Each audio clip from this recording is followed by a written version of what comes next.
things.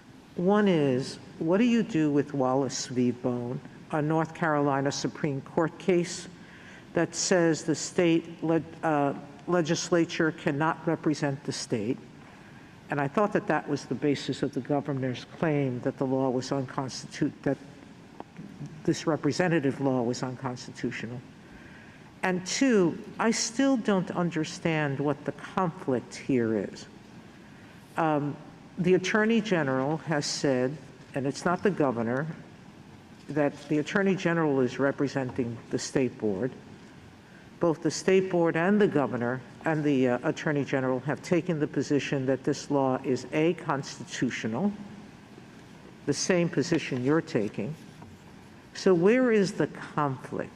Other than litigation strategy issues, where is identify it for me. Okay, I'll take those in order if I may. First, with respect to Wallace versus Bone, that plays upon my friend's separation of powers argument. There are only two judges on the Fourth Circuit Court of Appeals who addressed that, Judge Quattlebaum and Judge Richardson, and at Pet App 102, we can see them give it short shrift, and with good reason, because Wallace versus Bone was a case in which there was a clear executive power being tried to be kept by the legislature, issuing permits, denying permits. The other cases they cite to, the legislature is trying to spend money. And in Martin versus Thornburg, the North Carolina Supreme Court clearly said there is a distinction between defending a law and executing a law. In addition, their separation of powers argument proves too much, because if it were right, then even if the Attorney General weren't defending the law, we still wouldn't be allowed in. So that's what I would say about that. That's not what their point is. I think if the Attorney General wasn't defending the law, there'd be another case. That's what the court below said. It'd be a different case if the Attorney General refused to defend the law. Well, but the logic, Your Honor, of their position is that this is an inherent executive power. But the problem with your decision, your position is that if North Carolina's law said every member of the legislature has a right and must be made a party to defend the state or to defend the interests of the state, then a federal court would be bound by 50, 100 legislators coming in and participating in the litigation. Isn't that your point? No, Your Honor, that's not our point. Our point is that the first legislator to show up, if North Carolina law said any of the 170 members of the General Assembly can come in and be an adequate representative and focus exclusively on defending state law, then the first person to show up would be, in our view, would then, going back to the text of Rule 24, would be the adequate representative of that interest. But tell me of what interest. The interest is in upholding the law. Yeah. The finding here was that the Attorney General has the similar interest. It's taking the same position.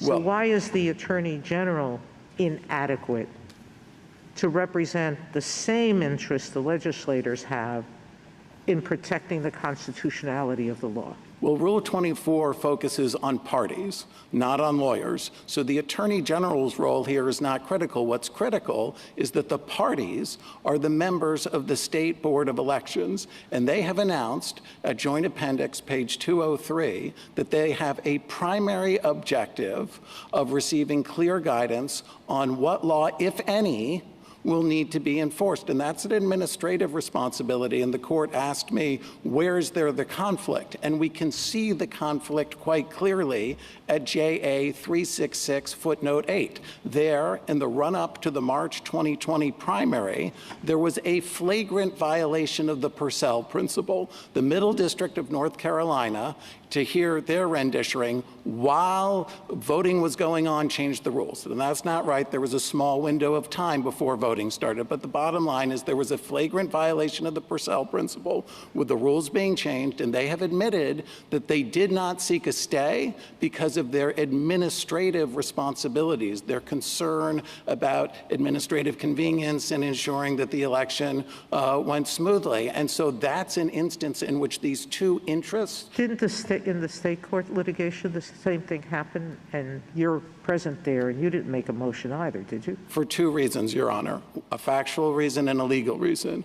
Factually, we did not because the preliminary injunction had been issued by the federal district court on December 31, 2019. The adverse state court ruling was a couple of months later in February of 2020. And so if we had run into state court and tried to seek a stay of that second injunction, it would have been totally futile and Pyrrhic a victory because we were still enjoined by the Middle District of North Carolina. It was your trial strategy.